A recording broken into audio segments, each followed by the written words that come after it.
I'm Rachel Chanoff. I'm the artistic director of Celebrate Brooklyn and also Mocha, which is in Massachusetts.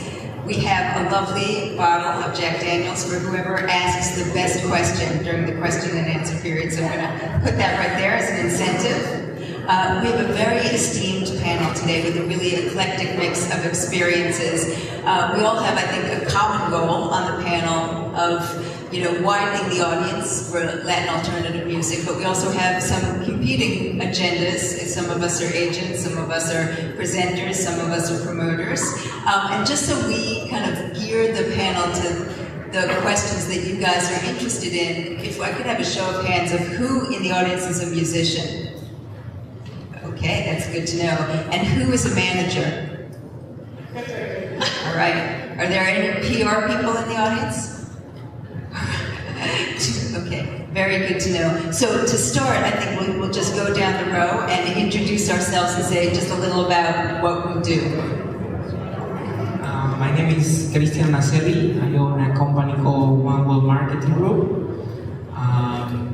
Basically, what we do is we have clients. Most of our clients are liquor and beer companies, which they look for that target, which is 21 to 35, and most of the time looking for sports and music to associate their brands with. And also we produce concerts, mostly here in New York City, about 30 or 40 concerts a year. And we recently bought a club here in the city that has many, actually older than me. It's called Copacabana. It's been around the market for 56 years. Hi, my name is Alicia Zertuche, and I am the Latin programmer for South by Southwest. I work with Spain, Portugal, Latin domestic acts based out of the US, and all of South America, the Caribbean.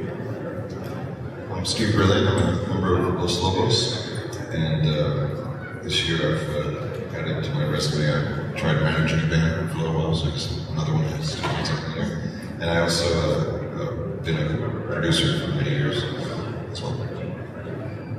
I'm Simonitsch, and I'm with Live Nation Entertainment, and my responsibility is Latin booking for the West Coast, California, Las Vegas, Phoenix, in support of booking Latin acts through our company at all of our clubs and our venues from Live Nation.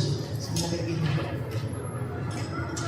I'm Amy Davidman from the Windish agency. We represent over 400 artists, and I have a roster of 40. Some of them are Latin, like Bomba Stereo, Anatiju, Mexican Institute of Sound, and I'm based out of LA. I'm Cota, the artistic director for the Levitt Pavilion. We have 6 venues across the country, and I program 2 in the LA area, one in MacArthur Park, LA, and the other in Pasadena, California. One thing special about the MacArthur Park venue is it's located in the most densely populated Latino community in all of LA. So we're trying to shift that program to meet the needs of all the Latin demographic and all the music that comes with it. Hi everyone, my name is Manuel Moran. I'm Vice President of Ethnic Programming for Live Nation, working on the club and theater division, focusing on a lot of Latin artists. We're producing about 200 shows per year all across the US. A lot of friends around there. Welcome. So let me ask one more question of the audience. How many of you artists in the audience have an agent? All right. That is a key piece of information. So I pose to anybody on the panel, when you are looking for an artist, if an artist doesn't have an agent and dials you up either in your capacity as an agent or as an artistic director, or someone who's programming a club, what are the criteria that you're looking for when you talk to someone? Will you even take that kind of call with no intermediary? Will you take a call from an artist? Or What is the best approach to you, and what are the criteria that you're looking for? I think what we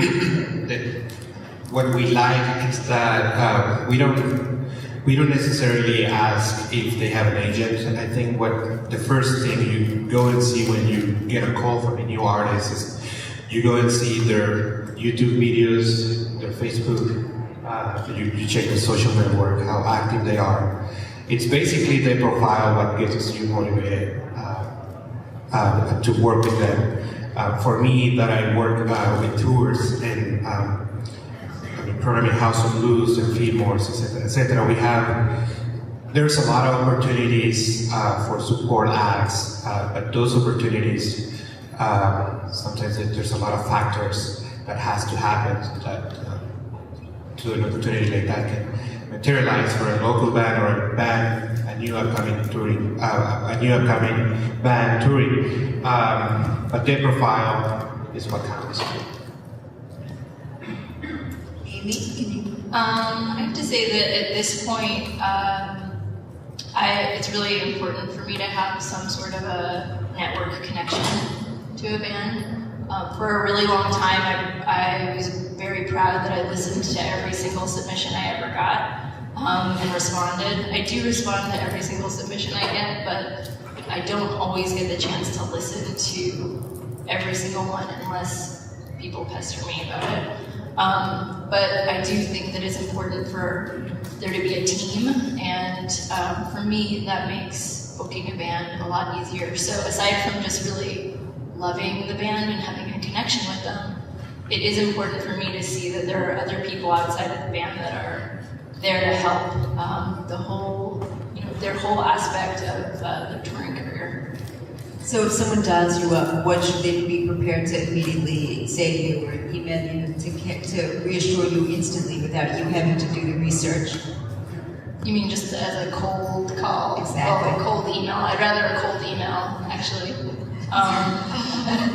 Emails yeah. to the office. I like emails to be really short and be about the music and YouTube videos and links that I can go and read articles and whatnot, maybe a short bio. And so I do try to listen to them, and if I don't get to it, I appreciate it when people actually remind me, a couple times. And then I definitely will listen to it and let them know. For the most part, because of where I am as an agent and how busy I am, it's difficult for me to consider taking on a new artist that doesn't have anyone else on their team, outside of the band members that's helping them, whether it's a publicist or a friend who does all of their street team flyering, or somebody who is a manager of their social network. I know that's a new role that some bands have, or a manager, or another group out there that is supportive of them. And I know we were talking about this. It can even be a group of presenters. So if Central Park Summer Stage decides to book an artist that doesn't have a manager or an agent, and then Stern Grove in San Francisco decides to, and then Millennium Park in Chicago decides to, and all of those presenters are connected to me. And that also, I think, is a really great way of, those people being part of your network. Even if they're not going to help you in all of your touring, they're definitely in their specific markets. They're an ally.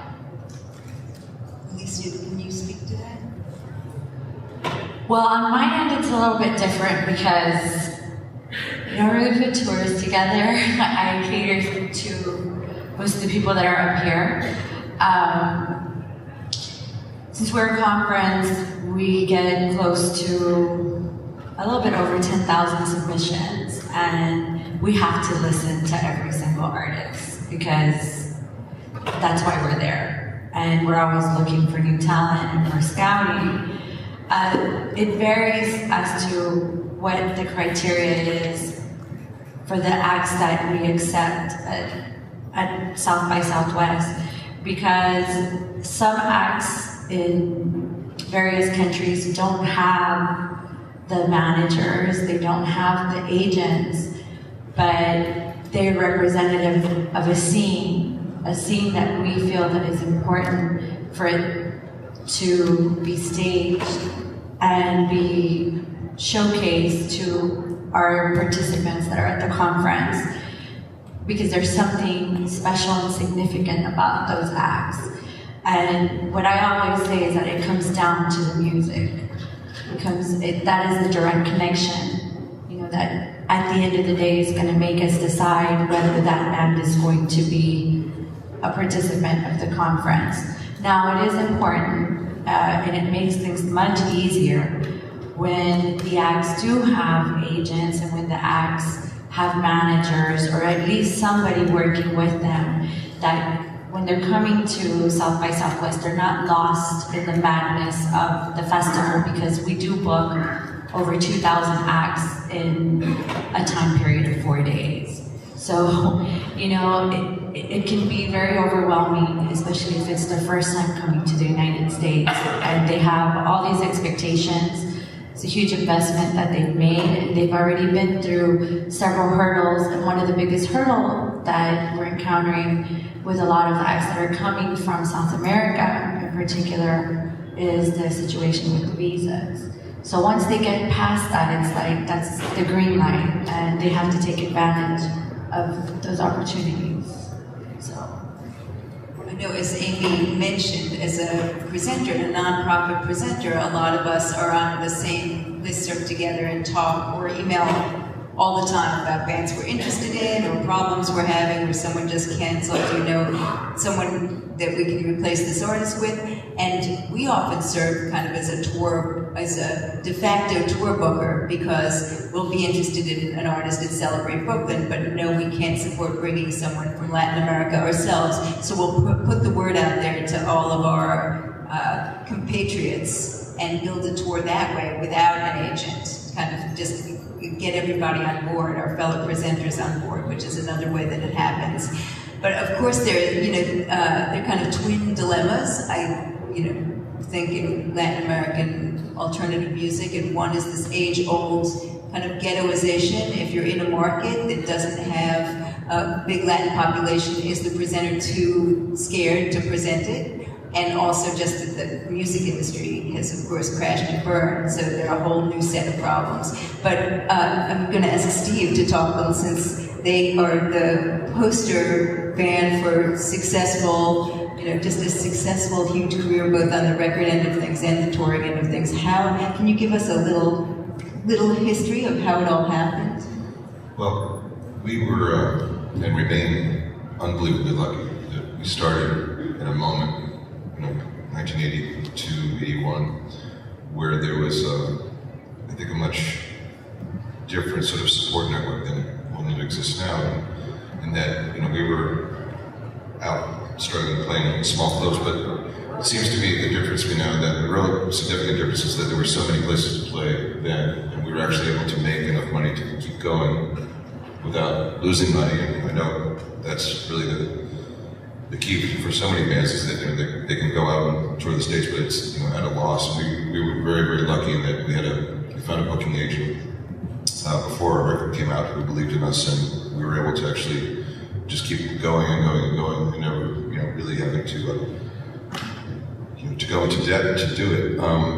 But I think one of the things that remains true then and now is that we were always we would meet people, play with bands, and we became very good friends with them. And to this day, those bands remain our friends, and we still play with them as often as we can.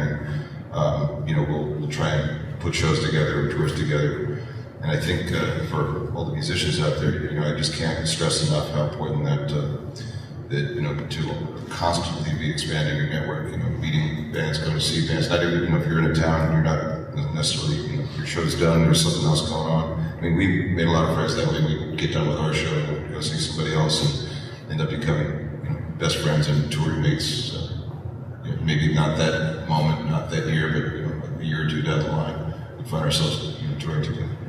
But I don't think there's really any substitute for just the willingness to throw yourself into it. I mean, I think I've met and worked with bands who seem to have a prerequisite before they can actually go out and tour. And I think that you really have to, especially these days, you have to just throw yourself into it with everything that you have and use every tool that you have, social networks, both your own and you know, expanding through others, and just trying to get as many people engaged as you possibly can. You know, Can I add to Steve? Because I think Steve's being a little bit reserved. I'm a native from Los Angeles and grew up, you know, with Los Lobos growing up in the marketplace, and I've seen them perform in our venue. I represent the Gibson Amphitheater at Universal Studios, which is 6,000 capacity. And Los Lobos are out there for benefits, supporting young bands, supporting openings of different festivals, and they just toured as support with Eric Clapton. So they've been in all levels, you know, headlining their own dates, going to the House of Blues and doing multiple dates, supporting their high school, Garfield High School, and the benefit we did, you know, help youth in music, working with Grammy. And I think that, you know, a lot of acts need to just get out there and support your local fundraisers. I don't know how many acts or musicians that are here domestic, have moved here or are now living here to try to get into the United States, but I think just showcasing festivals for radio shows, for opening of sporting events, or benefits of causes that you have for local community high schools or festivals, or 4th of July celebrations. I think just being out there. I book venues that are 2,000 plus. Manuel handles the club tours, and we support each other, you know, as much as we can. And I think that if you're out there being visible, and we talked about the relationships that you have with groups that are becoming successful. It's my responsibility as a buyer to work with agents and managers, but if I have a relationship with a band, I do not lose that relationship with the band, because if I don't get a date, it's because I didn't go to the band enough times and said, you know, you need to talk to your agent, you need to speak to your manager. But those relationships and those friendships, you can say you're my friend, but I need your help. And even if it's not performing on the main stage of a concert hall, but it's opening outside on the side stage. You know, while the people are coming in, it's getting out there and networking as best you can. But Los Lobos have done that, and I think that's why they're so successful, is because they don't always want to be the frontline man of a headliner. They will support, you know, younger acts, bigger acts, and the sustainability of just getting out there and working around the world. Thank you. Well, I have a question for Steve, too. At the risk of not being politically correct, Los Lobos is not ghettoized in any way. I don't think classified as, oh, this is only a Latin band. I mean, you're one of the major bands out there. Was there a strategy behind that, or has it just evolved over the years due to your your popularity? I don't think the word strategy in Los Lobos. I mean, we literally don't plan, strategize almost anything. It's really kind of extraordinary how the extent to which we avoid just planning very many things. So no, it really wasn't really. I think our sole game plan was just getting out there, playing as much as we could, and playing everywhere for everybody. And I think. We actually tried to, in some cases, like, I know the first time we went to Europe and to Japan and stuff like that, we were sort of, and Brazil actually stands out as a place where, the first time we went, which was in the early 80s, like, they really hadn't seen a lot of bands, and we were very confusing out there to some people, that they just couldn't quite figure out, well, you're playing blues, but you're playing entertaining music, you're playing this weird rock and roll stuff, and what's the pick? We thought, well, we're here to show you that you can do all that stuff, and we're not going to label ourselves, and it's just good music to us. So we feel like you should listen to it with an open mind. So that's all we've ever tried to do. So, a question just for everybody: when a band comes to you, are they pitching themselves to you as a Latin band? Is that the most successful way to do it, or are you interested in people who are not defining themselves, kind of not putting themselves in a category? Or is everybody working such a specific slice of the market that you're only looking for that? I actually prefer groups that have as much crossover appeal as possible. Groups that fall into the Latin demographic, completely, really wouldn't work out for me. What's special about a program like mine is we have a built-in audience for these free shows that consist of every demographic: young, old, black, white, brown, and even even these Latin groups find ways to market themselves in different angles that can tap into all these different markets and collectively create a nice filled audience. So all of the artists that I book can meet those requirements. I have to say that a lot of the artists, a lot of the Latin and foreign artists that come to me specifically don't want to be in the Latin market at all in the States, and that's really difficult because those are most likely the communities that are going to first recognize the value of the band. And so it's a difficult struggle to try to toe the line a little bit and be able to play for, some Latin audiences and Latin promoters who really have a handle on that market, and then be able to also try to get into some really regular, typical clubs like, the Mercury Lounge or Bowery Ballroom, and try to do those as well so that you're hopefully broadening your audience. And a lot of the soft ticket, concerts like Levitt Pavilion can really help with that because, you're getting such a mixed audience in front of you. But I do think that it is valuable to have, to be playing to both crowds, basically. Alicia, at South by Southwest, is there specific, do you have slots for Latin and other, is there? Well, it's very similar to what Amy was mentioning right now, that a lot of the acts that are coming, that are established at a certain level, we're not talking about the emerging acts, we're talking about the acts that are already like Class A acts in their native countries. If they're making the investment to come to South by Southwest, they're seeking to integrate themselves into this market, and into Europe, and into Canada. And so that is one of the biggest requests that we get. As a programmer, it is a struggle, and it has been a struggle, because yes, we do have all of these artists that are coming to South by Southwest, and we'll pitch them to presenters, and we'll pitch them to agents, and we'll pitch them to managers when we have particular showcases. And there's only so much pitching you can do, and there's only so many no's that you can get. And you have to be honest to the artist. It's like, I don't think you've done enough work here. They haven't seen you, so it's even more difficult. The struggle becomes a bigger struggle to try and, and integrate those artists. But for us, and what has worked out, like, as a programmer for the festival, is that when I have booked them on Latin shows, as much as I personally don't like to box them in, and they don't like to be boxed in as well, because at the end of the day, it's all music, and it shouldn't matter if it's sung in Spanish, or if it's sung in English, or where they're from, but when I do highlight them as a Latin showcase, then the attendees that are coming to South by Southwest are like, this is the hottest, or the next big thing that is coming out of Latin America, and we want to know what it is.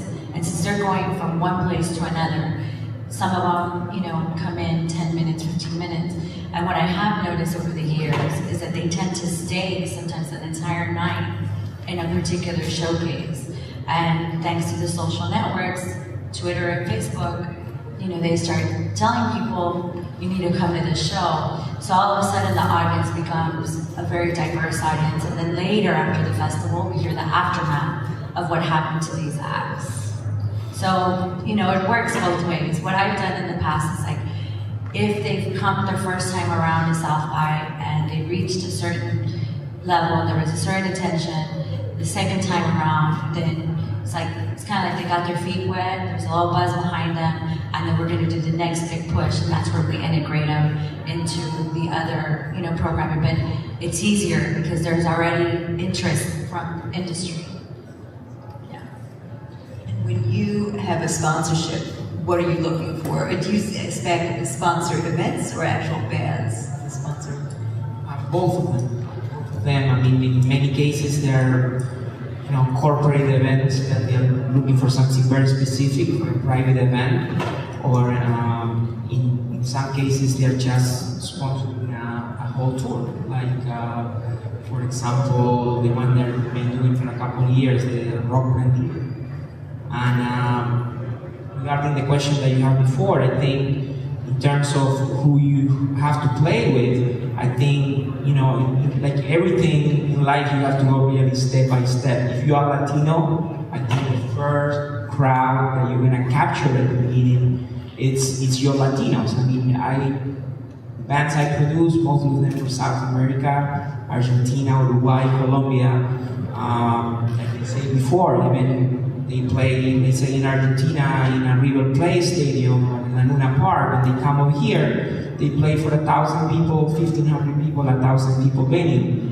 And most of the first time that they're coming in here, those bands, they're going to be seen for people from their own country. But then after they come, first time, second time, then other people from other countries go to see them. So everything is really step by step. Yeah, I think that you need to know what your music is, and I think you have to believe from your heart. It's you have to go with what you are, and not change your music. And when you're starting out, you can't change your music until you get to a certain level of doing what other people want you to do. But I agree with him. I think that if you're coming in from different parts of Latin America, that you really need to focus in on that community of where you're going to. If you're moving from Latin America and you're Colombian or Argentinian or Venezuelan or Mexican, then you need to capture that community in that market. Find out where your community is living in the various parts of the United States and start performing in those areas, and then grow into festivals. We are the fastest growing market. We're not going to go away. The Latino audience and the Latino demographics are not going away. And now is your time to continue to grow. We need to find new music. We are constantly looking for new bands and new music. Manaz up here, and Caifanes is up here, and Eros Tumitz is up here, but there's nobody in between, with acts that are retiring, Malay not performing anymore, Alejandro Guzman, and so I think we need to find you. We really need to find you, and you need to stick to what you believe in and continue to participate in networking. Use the people that you know. Use community activists, politicians, because we're out there. The Latino market is not going to go away, and they're going to have influential positions to be able to help you. And as long as we get tapes, and we can't always, as a promoter, see the tapes, because a lot of the musicians that are headlining shows, they are bringing their own support. And it's up to them to bring their support. We don't always want to mention who to bring, because if we make a mistake, then they say the show didn't work because you wanted that act. But there's side stages for you to perform in, and you need to, again, use those relationships. But we continue to grow the music, and like I said, our Latin population is not going away. We're only going to continue to grow. I think right now it's a great moment to be Latino.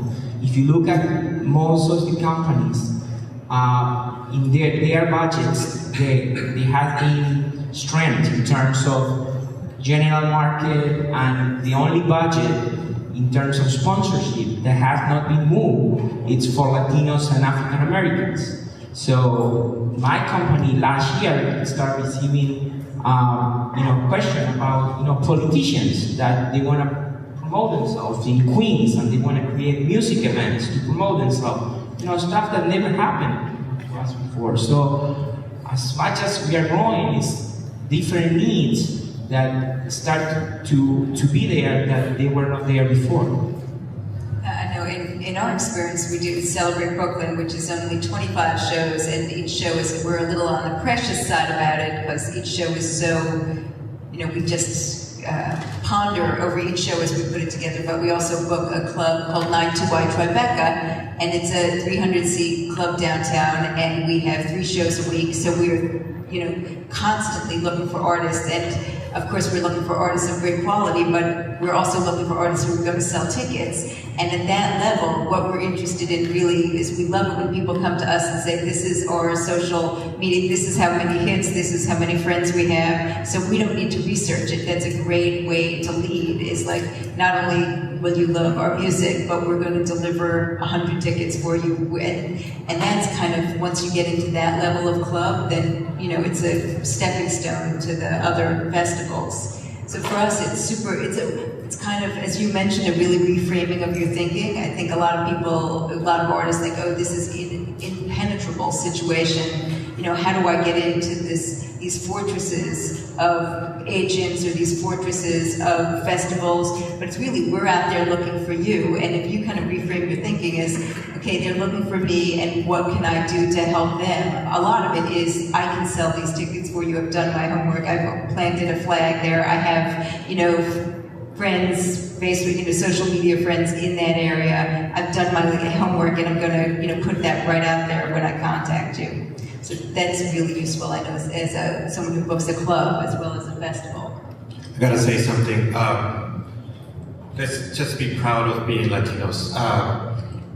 I keep hearing a lot of bands that they just don't want to be classified as on the Latino genre. But what is interesting is that anytime you mention, you want to get the attention for anyone that is not Latino. When you mention that you're going to have a coolest Latin band, you really get their attention. You really want to be who you are and just embrace your roots and just being Latino. Even if you want to put a record together with English lyrics, you're still Latino. When you get on the stage, what they see is who you are. I think just create music that you really love and that you're really passionate about it. And just I think that's the biggest part.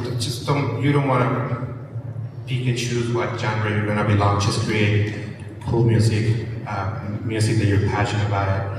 And I mean, I think your talent is what counts, and your perseverance in the industry is what is going to get you on the other side. We, the people that we have to pick and choose who are we going to work with, we want to see that. And the only way you can perceive that is listening to the music, looking at on a very cool video, and looking on that you are organized. That's the only thing we do. We really don't have any magic that we're gonna pick and who's gonna be the next one. I think it's all about, if I'm speaking to artists here, bands, it's all about you at the end. It's all about you. It's not the agent. It's not the talent buyer. I think it's all about you, and you are the one that are gonna create that opportunity, and we're gonna see it, and we wanna be part of that. And even for us as programmers, it's also really important for us to develop a personal relationship with the artist. I mean, one of the things that we have seen in the past is that managers sometimes come and go. There's things that happen, and agents come and go. But when we develop a direct personal relationship with the artist, and we actually find out, you know, those moments that you're frustrated and that you're venting, and that you might not feel that things are working out for you, or maybe things are working out for you. For us, that, you know, we're on the programming end, and that we're in constant contact with people, and that we're growing that network. It only makes things easier to connect you with the next person. And for us, or for me at least, when I get to have that sit down, that one-on-one with the artist, it's very valuable. I mean, we don't get to have it very often, but when we do have those opportunities, it's important. Like, I'll tell you this, like, I take every phone call, and I answer every single email, and sometimes you'll get an email from me like at 4 or 5 o'clock in the morning, but I can't go away thinking that something that I may think is very minute is actually something really big in that moment for that particular artist. So personal relationships with people that are, you know, in particular places like bookers and programmers and agents. Maybe they're not working with you, but they can connect you with someone. That's important. That's really important, the programmer-artist relationships. we were talking about earlier, as presenters get together and network. You may not know, but out in California, all of our nonprofit organizations that put on these free summer concerts get together once a year, and we pitch to each other. And we mostly pitch artists that aren't represented because they're the ones that will be unique to our series. No one else is booking them, and we all look to present what's next. So, being in touch with programmers directly will help us, extend that network for you. So Steve, in the abstract, not in the particular, if a band knows that Los Lobos is going out on tour and wants to tour with you guys, how would that at all be possible? What would an approach be? I think full technical assault. I would, I'm relatively easy to find, but our manager, our booking agent, just try and get the music to us any way that you can. Because it's really, I think everybody's saying the same thing, it's really about the music, there's the bands that we've discovered and taken on tour with us as well sort of come from, either the Simonitsch or they've said something to our manager. You gotta check this out, these guys are amazing, and they are, we take them out, but I don't think that, there's no, again, it's use every tool in your toolbox, everything you can muster, everything you can think of, because, a lot of times we're all dealing with overload, so, you never know how it's going to actually get in. So you just got to keep trying to do everything you can. And Amy, when there's an artist on your roster that wants to tour with a bigger band, what are the mechanics of that? How do you make that happen? For my role with an artist who wants to be submitted for a larger tour, I basically just reach out to the other agent, usually, because there will be one.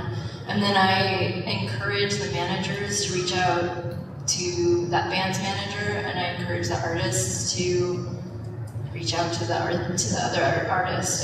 A lot of the large artists who are going out are choosing bands that they know already. They might be their friends. A band that has a really huge buzz that they're seeing in the media, and it's really hard to penetrate that. So I generally tell bands, first of all, I think the most important relationship for those situations is an artist-to-artist relationship. So when you're meeting each other, exchange email addresses, stay in touch with each other. You never know who's going to be playing 2,000 capacity rooms in a month. And you can really benefit from having that relationship early on. But in general, I try to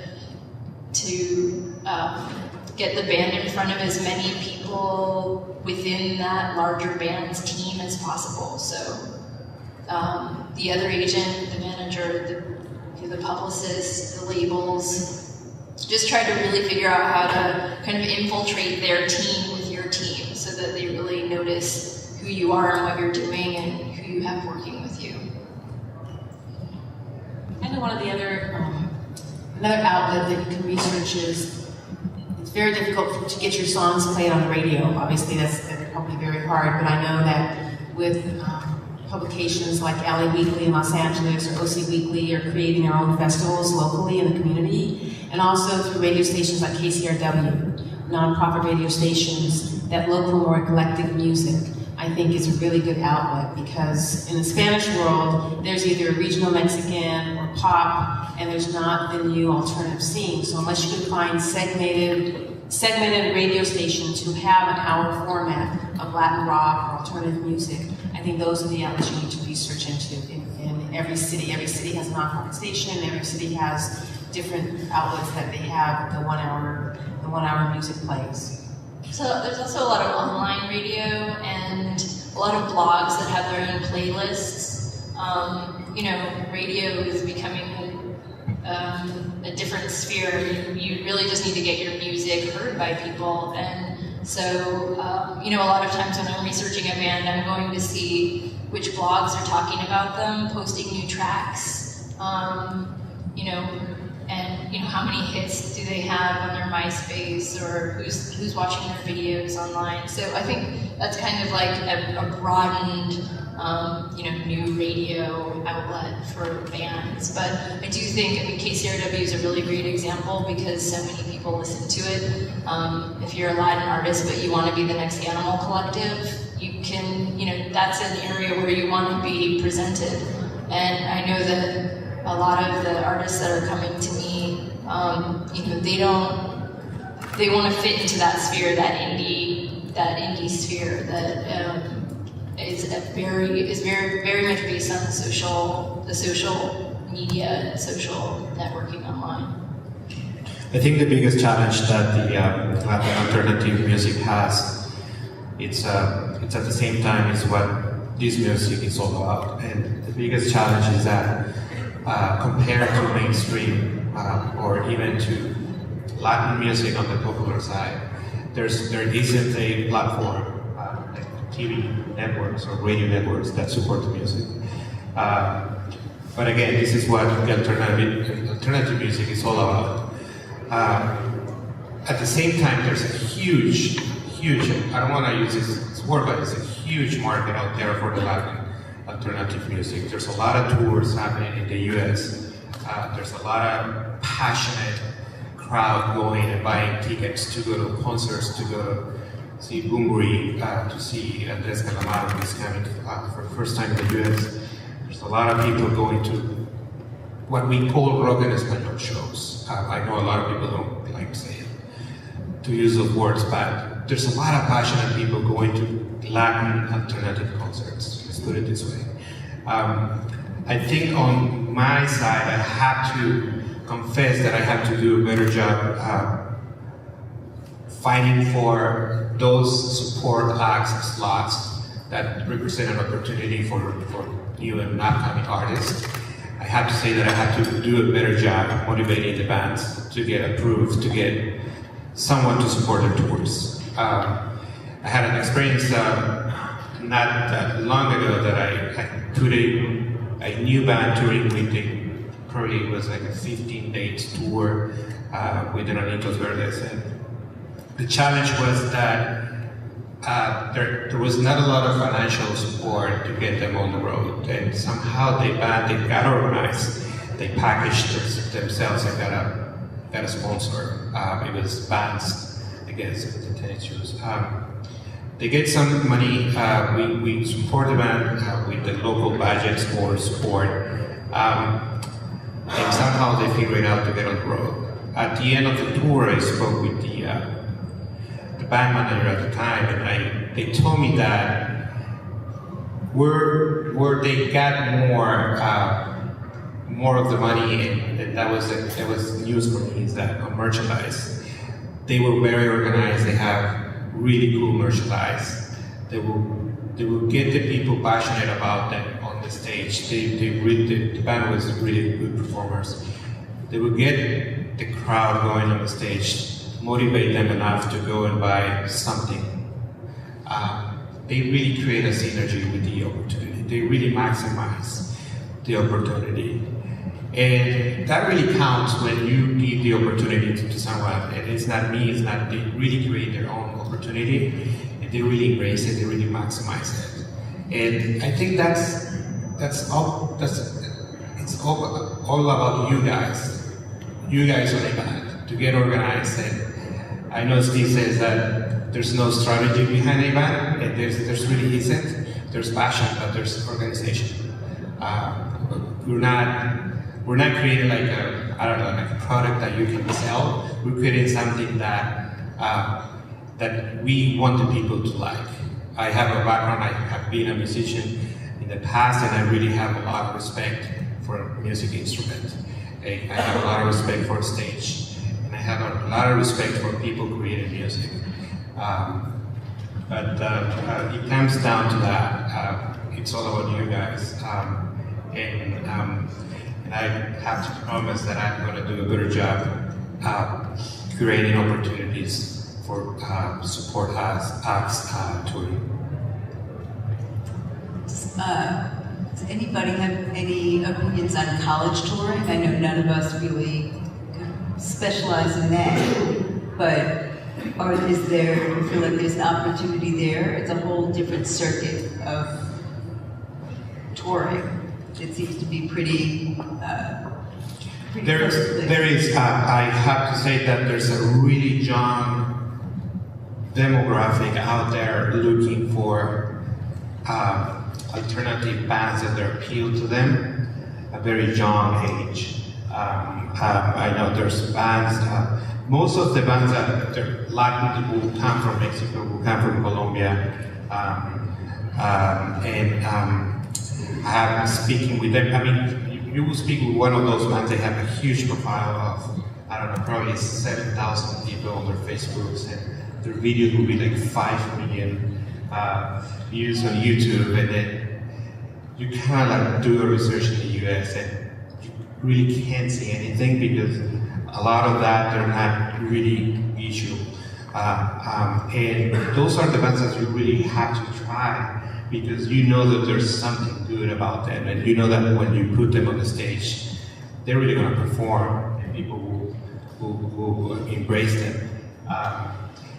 And I think going into college and getting more around them, it makes a lot of sense.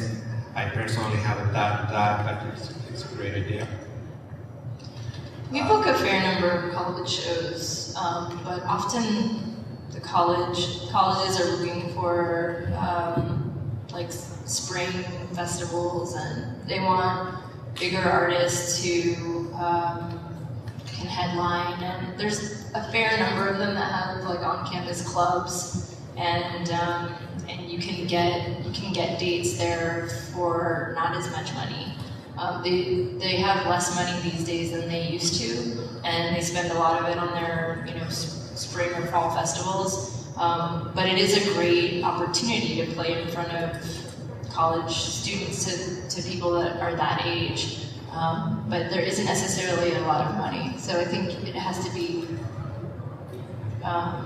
routed into a tour at a developing stage. But there's also a lot of cities that have a large college community, and those are cities that should be on your radar. Yeah. Because it doesn't necessarily mean that you have to wait for a university to put on a festival, but those kids go out and they want to have fun and they want to go to shows, and we are seeing a much younger crowd. We're starting to see much younger numbers even in attendance. Like, we've always programmed South by Southwest when the University of Texas is on spring break, and now we're realizing that the kids aren't going anywhere, they're staying around, and it's getting busier and busier. But we're also seeing that it's become the spring break spot for a lot of the college kids.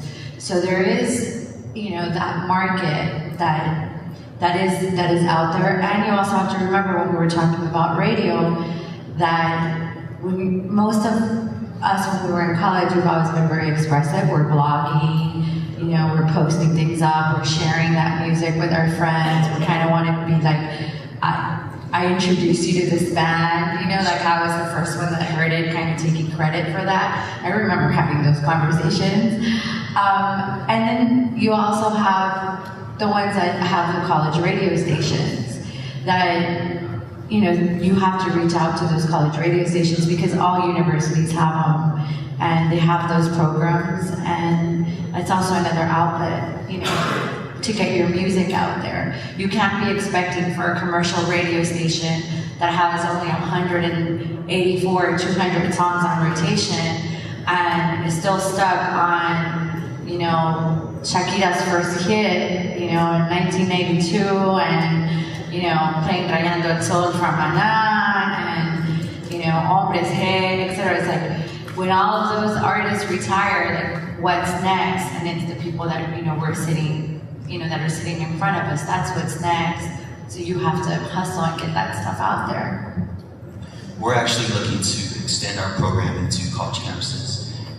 There's several colleges in Los Angeles, and we've experimented by doing some here and there, and possibly next year putting together a college tour down California. It's my favorite demographic to work with. These college kids are the tastemakers. They're the ones that are all up on social media and will add to all your content online. They're the ones that are going to Facebook had, dozens of comments. And also as a nonprofit and as a free series, we're also doing this to help develop the next concert audience. Make sure that they're aware of all of the genres that exist, not just rock and hip hop and alternative, but everything.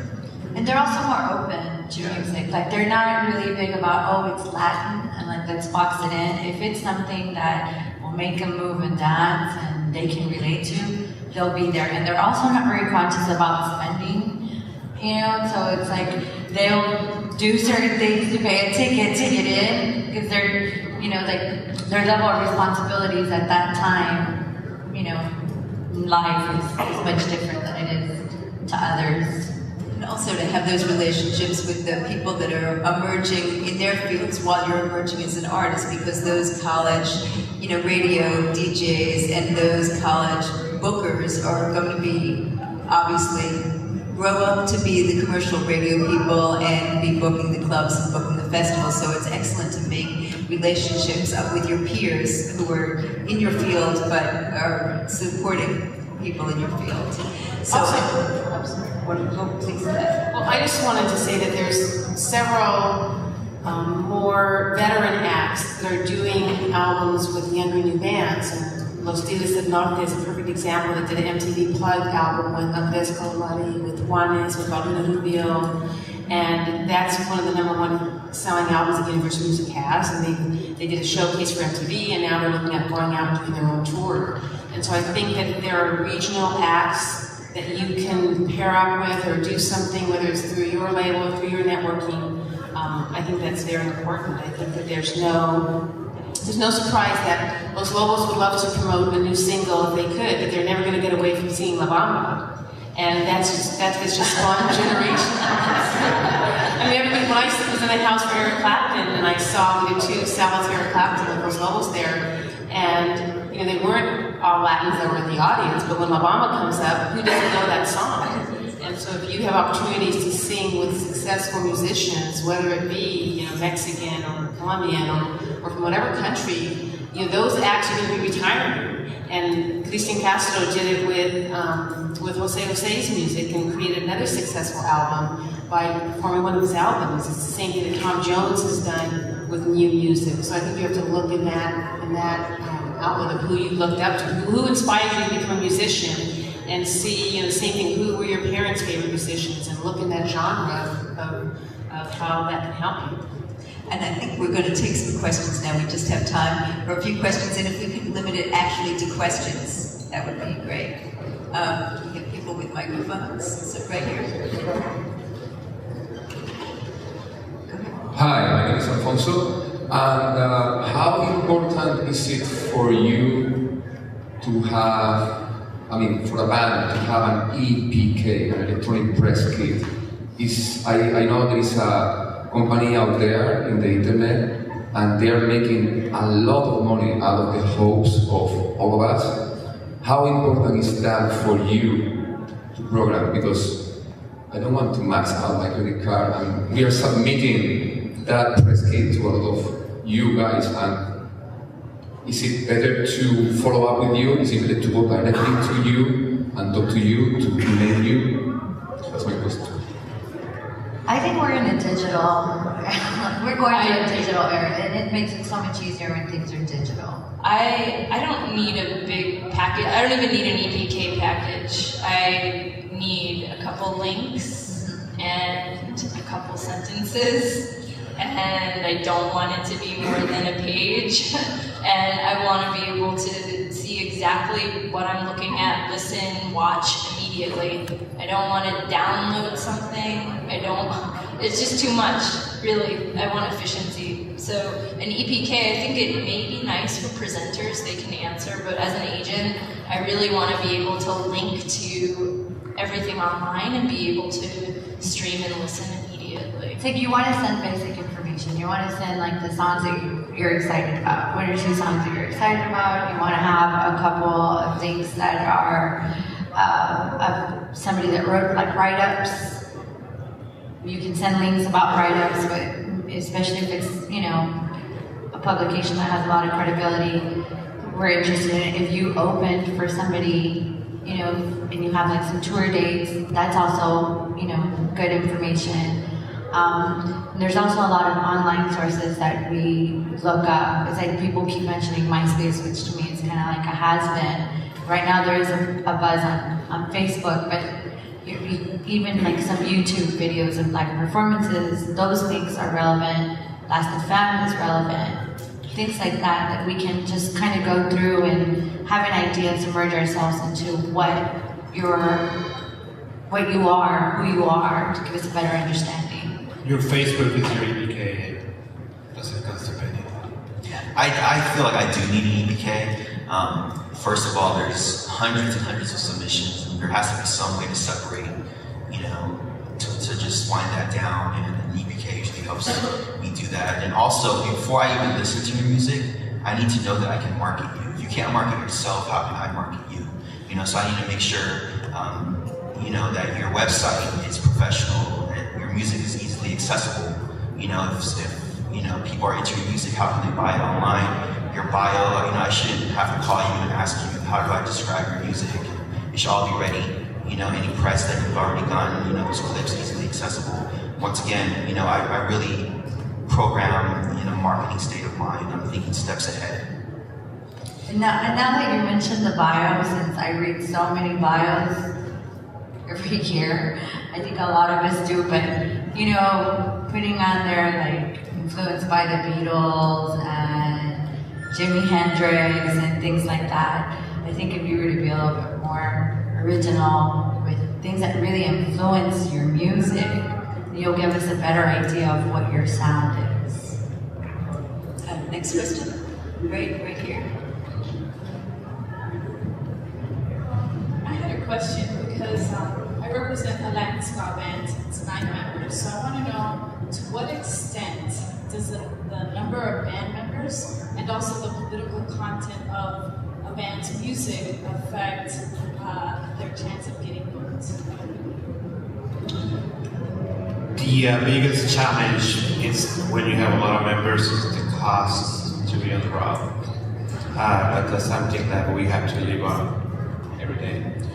As far as the content, I only have experiences booking house opus with artist content in 2 venues in the United States. And those are specific cases because they're sitting on Disney properties, and Disney have to approve everything. And if they don't get approved, they go to the websites and they see all kind of content, art content, they will not get approved. But those are the only specific situations that I have encountered about that. Other than that, I mean, who cares? Just book whatever you want. Yeah, I think in terms of content, you'll always find somebody who will book the band. You know, if one doesn't, then they shouldn't be promoting the band anyhow. But numbers on stage, I mean, and this is any band anywhere, it just becomes more difficult. It's harder to open for larger acts because you have a larger stage footprint. It's harder to tour, it's more expensive. But I would never tell a band to cut down on numbers that, you know, were integral to the performance, obviously, but it does become a little bit more of a struggle. There's no way to do ska music with a 4-piece band. It is what it is. Hi, I'm sourcing from Argentina. This is a question for all of you, but mainly to Manuel. I come from Rosario. It's kind of an alternative city in rock and roll in Argentina. I just came here to figure out about what's going on with Spanish rock in the USA. And you were talking about Calamaro, Simonitsch, and rock en español. And I can't get the whole difference. How are you seeing rock here in Spanish? You know, I want to be more clear on that point. What is for you mainstream? What is mainstream, like Cristian said before? Like you have Calamaro making real play. And when they come here, for you are alternative, mainstream, or how do you manage that? Well, for me and for everyone, I think mainstream is what the typical consumer is going to buy. When I go to, in my mind, when I think about like artists like Andres Calamaro, I always look at the demographics, and I always look at, I mean, it comes down to numbers. I'm not a numbers guy, but I have to think like that sometimes. If we represent what 50% of the demographic in the US, and that means that we are, correct me if I'm wrong, 50 million Latinos, if you want to put it this way, plus.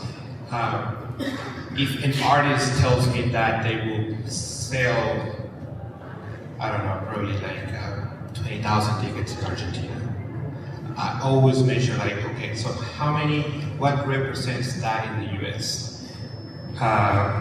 Example, LA, like how many Argentinians are in LA? How many Andres Calamaro followers are in LA? Sometimes it comes down to 20% or 50% of what we are.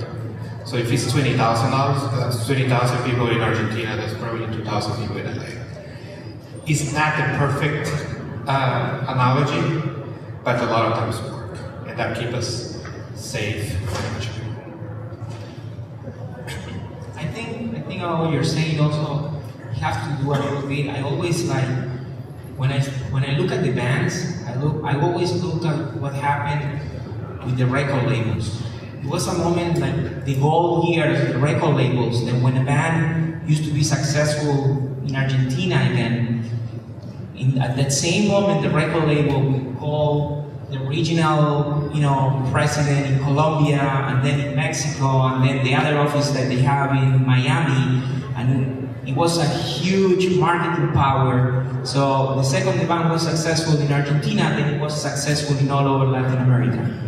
Now I'm seeing that it's not happening. It's like maybe a band, it is successful, huge success in Argentina, but it gets very difficult until it gets known in the other countries. It takes much more time and effort, because that money is not there to promote them. Yeah, but most of them are starting to enter the festival circuit, the international festival circuits in South America, and they're starting to go like Vive Latino, they're doing the Pepsi, they're doing Rock al Parque. And so because right now we're seeing the current situation with, the label industry that has affected everyone across the board, they're having to resort to the network that we keep mentioning. And so there is an exchange in festivals where they will allow a band from Argentina. They have to have X number of bands from Argentina, X number of bands from Spain. Even here in the US, we were talking about that there are slots on a lot of the mainstream festivals that are what they're considered ethnic programming, and that are open for acts that are from Latin America. And it's just a matter of getting your material to the right people, but you can't be depending on the label industry anymore. It's more on the direct contact, and exhibiting your talent.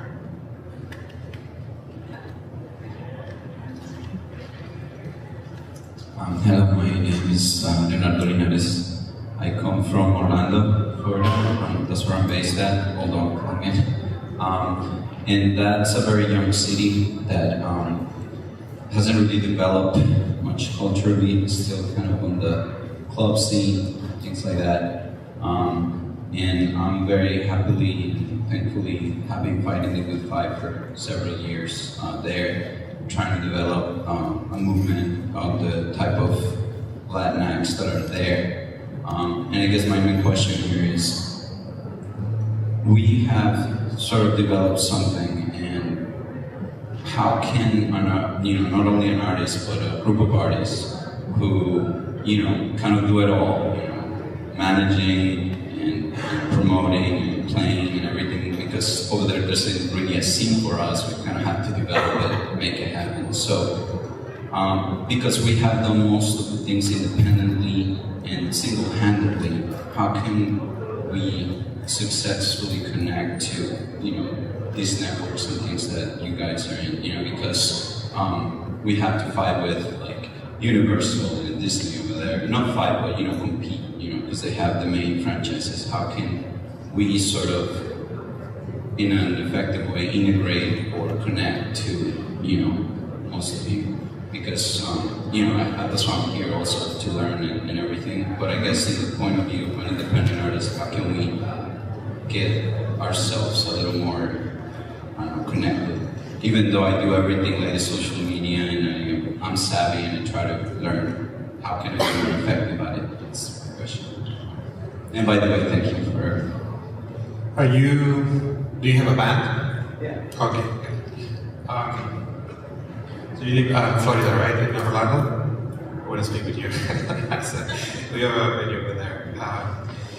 I think it goes expanding the opportunity. If you create something really, really cool locally, I think it's all about just getting what's the next near city that you want to jump on. And you just take it from there. Just don't stop.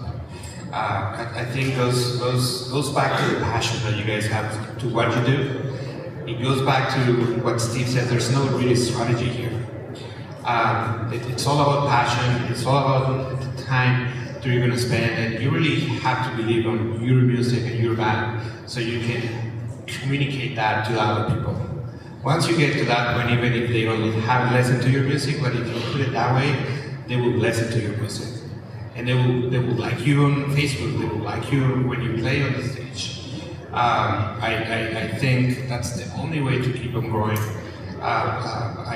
Again, there's no platform. I wish the answer would be like, get on this program, get on this network, and once you get there, like Siempre Domingo, you're gonna get to the next level. There isn't.